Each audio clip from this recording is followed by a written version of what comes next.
تعالوا بقى اما نعمل مع بعض النهارده احلى جلاش مسكر محشي كده من جوه غرقان مهلبيه وفول سوداني، وزي ما انتوا شايفين كده شكله تحفه، والتسويه بتاعته من فوق ومن تحت حلوه جدا جدا، وسهل قوي قوي. هنعمله من لفه جلاش واحده. الجمال ده كله كده من لفه جلاش واحده عندك كده. بقالها فتره وعيناها كده ونسياها، طلعاها كده يا حبيبتي. وتعالي بقى اما نعمل مع بعض تحليه حلوه قوي قوي وسريعه وسهله خالص، ومفيش اي حد هيختلف عليها. اول حاجة نحضر المهلبية كده اللي هنحشي بيها. دي نص كيلو لبن، وهندوب كده 3 معالق نشا في معلقتين مية الاول قبل ما نحطهم على اللبن. اول ما يدوبوا كده ننزل بها كده على اللبن زي ما انت شايفة كده، ونقلبها على البارد كده بعيد عن النار خالص. وهتحلها كده ب3 4 معالق سكر براحتك انتي. عايزة تزودي السكر اكتر من كده برضو زودي.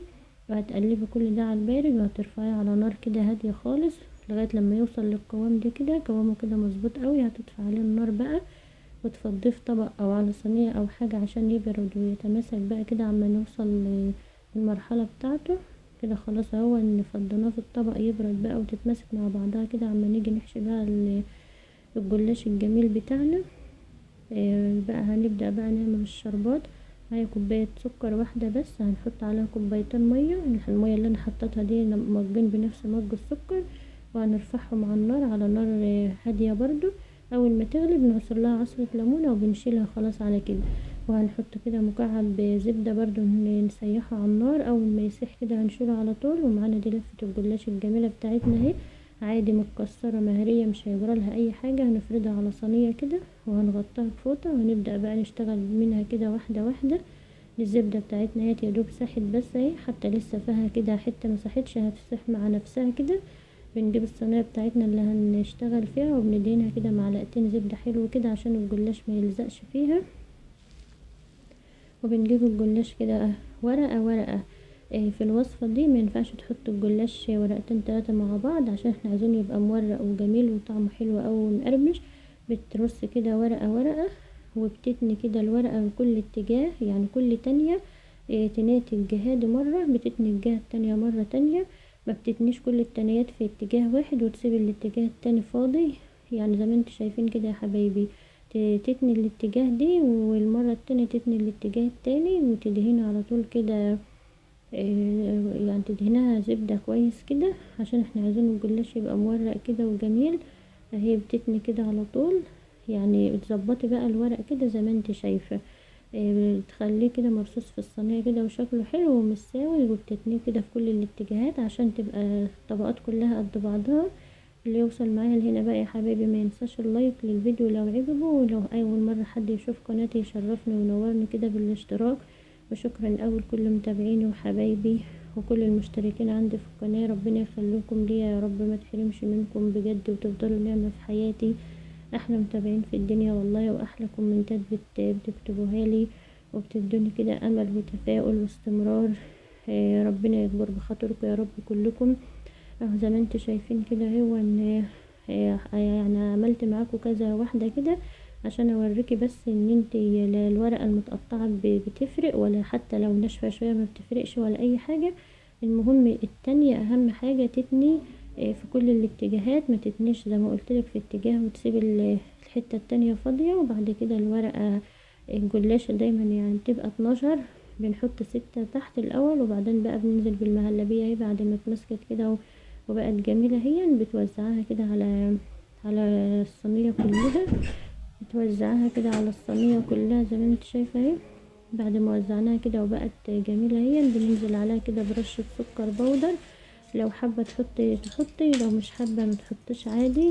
عشان يعني لو انت شايفة ان السكر بتاع المهلبية مظبوط ما تحطيش، عايزاها زيادة شوية حطي. وبننزل بقى بفول سوداني كده متكسر يعني مجروش كده برضو فوق المهلبية، بيبقى طعمه حلو جدا بجد. كانت صينية جلاش تحفة كده والله العظيم، حلوة قوي قوي. ما اقولك كده على حلاوتها كده، مش هتصدقي الا لما تجربيها. بجد كانت حلوة قوي قوي وما خدتش وقت خالص ولا اي حاجة. خلاص خلصنا كده وفردنا. هنكمل بقى بقية الطبقات بنفس الطريقة، وهتدهني برضو كل ورقة لوحدها ونفس التنيات ونفس كل حاجة. لغاية ما تخلصي الصينية كلها بنفس الطريقة دي.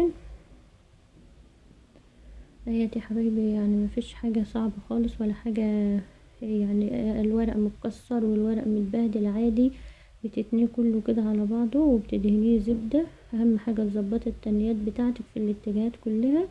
وكمان اهم حاجة تانية برضو ان انت تدهني كل طبقة لوحدها زبدة، ما تحطش طبقتين فوق بعض. وتجيبي تشوفي كده ورقة حلوة كده تسيبها على يعني اكيد اللفة هيكون فيها طبقة سليمة كده وحلوة، بتسيبها للوش وما بتتنهاش بقى، بتفردها زي ما انت شفتي كده، وبتشيلي بقى الزيادة دي كلها عشان الطبقة اللي على الوش دي احنا عايزينها تكون سليمة ومش متنية من اي اتجاه، عشان التقطيع بقى وعشان يبقى شكلها حلو. فانت كده هو ان بنشيل الزيادات بتاعت اخر ورقة خالص، ما بنتنهاش بقى ولا حاجة، عشان لما نيجي نقطعها يبقى شكلها مكعبات حلوة ومش متكسرة بقى ولا حاجة. بتظبطها بقى على قد الصينية بالظبط. ولو عندك صينية طبعا تقضي ورقة الجلاش هيكون احسن وهتريحك كتير. ولا هتقطعي بقى ولا هتشيلي ولا هتحطي ولا اي حاجة كده. سوينا هي حطينا اخر ورقة وسويناها وشيلنا الزيادات. لازم بقى تقطعي الصينية كده زي ما انت عايزة على ذوقك انت برضو مكعبات كده. يعني عايزة تكبري عايزة تصوري براحتك انتي على حسب ذوقك وعدد افراد اسرتك. وبتقطعها بقى مكعبات بالراحة كده. المهلبية ولا طلعت ولا اي حاجة خالص، ما شاء الله عليها بجد. صينية جلاش تحفة كده تشرفك قدام ضيوفك، او تعمليها كده حاجة حلوة لولادك ومسكرة كده وقت ما هم راجعين من المدارس او هم بيذاكروا بالليل، وحاجة حلوة من ايدك يا حبايبي. خلصنا كده وقطعنا. بتدهني بقى وش اخر حاجة بقى الوش كده بتدهنيه بنفس الزبدة اللي معانا. والتسوية بقى بتدخلها في الشبكة، بتحط الشبكة كده في نص الفرن على نار وسط كده من تحت. اول ما تتحمر وتاخد لون من الجوانب بتطفي من تحت وتولع الشواية. دقيقتين 3 بالظبط بتكون اتحمرت وخدت اللون الدهبي الجميل اللي انت شايفينه دي. اول ما بتطلع كده يكون بقى انت الشربات برد اللي احنا جايزناه مع بعض. تنزلي بقى كده بالشربات عليها، الطشة بقى والريحة جميلة بقى وبتبقى مالية البيت كده. تحركي بقى الصينية كده شمال ويمين. ودي بقى سكر بودر كده بترش عليها. وفول سوداني برضو متكسر كده، وشوية مبشور وشوية زبيب بقى، وتظبطي الدنيا كده يا حبيبتي بقى. حاجة حلوة وجميلة من ايدك، واحلى تحلية والله، واحلى جلاش مسكر. وتغطي عليه بقى كده 3-4 دقايق عما تهدى، عشان تقدري ان انت تطلعيها من الصينية بقى وتاكلوها يا حبايبي بألف هنا. كده غطيت عليها هو 5 دقايق وهطلعها بقى. كانت لسه سخنة جدا برضو، بس طبعا ما كانش حد صابر فلازم اصور قبل ما تخلص يعني. فكانت لسه سخنة خالص اهي، بس ما شاء الله جميلة ومليانة كده مهلبية وفول سوداني. وبجد كانت حلوة اوي يا حبايبي، يا رب تجربوها وتعجبكم. ما تنسوش بقى اللايك والاشتراك في القناة. شكرا اوي لوقتكم ومشاهدتكم للفيديو. ومع السلامة يا حبايبي، اشوفكم الفيديو الجاي ان شاء الله على خير.